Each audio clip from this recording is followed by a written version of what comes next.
आज का हमारा स्टोरी है रोज़ फॉर मदर यानी माँ के लिए गुलाब। ये स्टोरी की मदद से आप इंग्लिश को बोलना, लिखना और समझना सीखेंगे। चलिए हम स्टोरी को स्टार्ट करते हैं। रोज़ फॉर मदर यानी माँ के लिए गुलाब। ठीक है, रोज़ का मतलब गुलाब होता है, फॉर का मतलब के लिए और मदर का मतलब माँ होता है। तो सेंटेंस को हम शुरू करते हैं। जैसे पहला सेंटेंस है, अ मैन स्टॉप्ड, एक आदमी रुका। स्टॉप का मतलब रुकना होता है, स्टॉप वर्ब टू है। तो यहाँ पे हो जाएगा ए मैन स्टॉप्ड, एक आदमी रुका। कहाँ पे रुका? एट अ फ्लावर शॉप, एक फूल की दुकान पे। फ्लावर शॉप का मतलब होता है फूल की दुकान पे रुका। किस लिए रुका? To order some flowers to be wired to his mother, यानी टू ऑर्डर मंगवाने के लिए, सम फ्लावर्स कुछ फ्लावर्स को, वाइल्ड हीज मदर जहाँ पे उनकी माँ रहती थी वहाँ पे वाइल्ड करने के लिए बोला गया था। कहाँ पे रहती थी? 200 माइल्स अवे, यानी कि 200 मील दूर रहती थी उनकी माँ। वहाँ पे एक आदमी रुका और एक दुकानदार को फूल ऑर्डर करने के लिए कहा, यानी कि फूल भेजने के लिए कहा, जहाँ पे उसकी माँ 200 मील दूर रहा करती थी। के बाद सेंटेंस है, as he go out of his car, वो जैसे ही अपने कार से उतरा। गॉट आउट का मतलब होता है निकलना, यानी बाहर निकलना। किससे बाहर निकला? ऑफ हीज कार, यानी अपने कार से जैसे ही वो बाहर निकला, ही नोटिस्ड, उसने ध्यान दिया। क्या ध्यान दिया? ए यंग गर्ल, एक जवान लड़की, sitting on the kerb. Sitting on the kerb का मतलब, सीटिंग का मतलब बैठना होता है, ऑन द कर्ब यानी सड़क के किनारे बैठी हुई है। और क्या कर रही है? सोबिंग कर रही है, यानी वो रो रही है, सिसक रही है।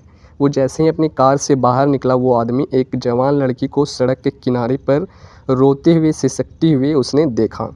ही आस्क्ड, फिर उसने पूछा, हर व्हाट वाज रॉन्ग, आपके साथ क्या गलत हुआ है? एंड सी रिप्लाइड, और उसने जवाब क्या दिया?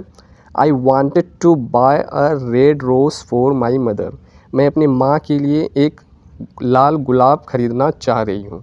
आई wanted to a red rose for my mother. फिर स्टोरी में आगे हैं, but I only have 75 rupees.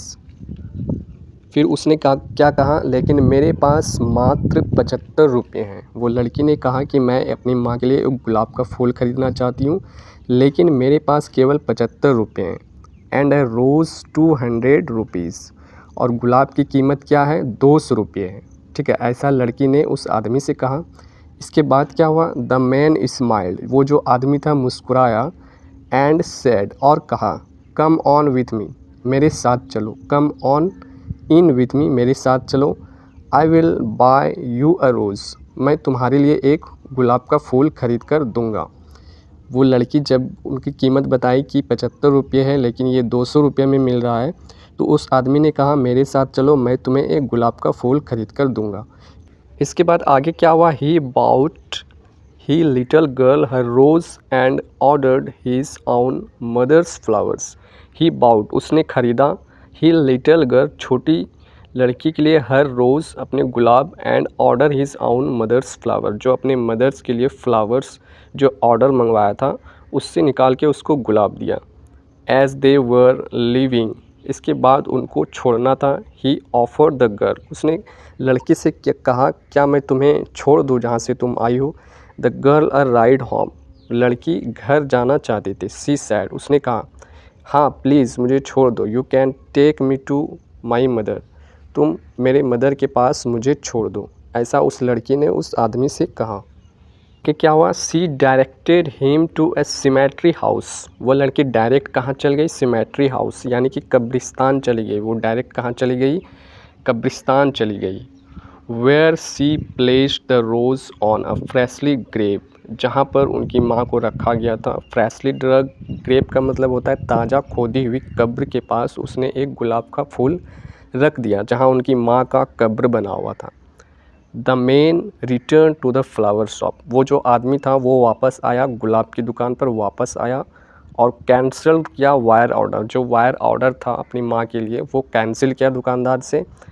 Picked him a bouquet and drop the 200 miles to his mother, और गुलाब का गुलदस्ता लिया और 200 माइल्स वो अपनी माँ के घर उनको देने के लिए खुद चला गया। अब है आगे मोरल, यानी कि इससे सीख हमें क्या मिलती है, इस स्टोरी से क्या सीख मिलती है? लाइफ इट्स शॉर्ट यानी जीवन जो है वो बहुत छोटा है। Life it's short, spend much time as you can loving and caring people. आप उनके साथ अपना टाइम स्पेंड करें जो आपसे प्यार करते हैं, जो आपकी परवाह करते हैं। ऐसे लोगों के साथ टाइम स्पेंड करें क्योंकि लाइफ बहुत छोटी है। Enjoy each moment with them, और इन्जॉय करें, एवरी मोमेंट को इन्जॉय करें बिफोर इट्स टू लेट, यानी कि लेट होने के पहले। There is nothing important than family, यानी कि फैमिली से इम्पॉर्टेंट कोई भी चीज़ नहीं है। इस स्टोरी में ऐसा सीख दिया गया है।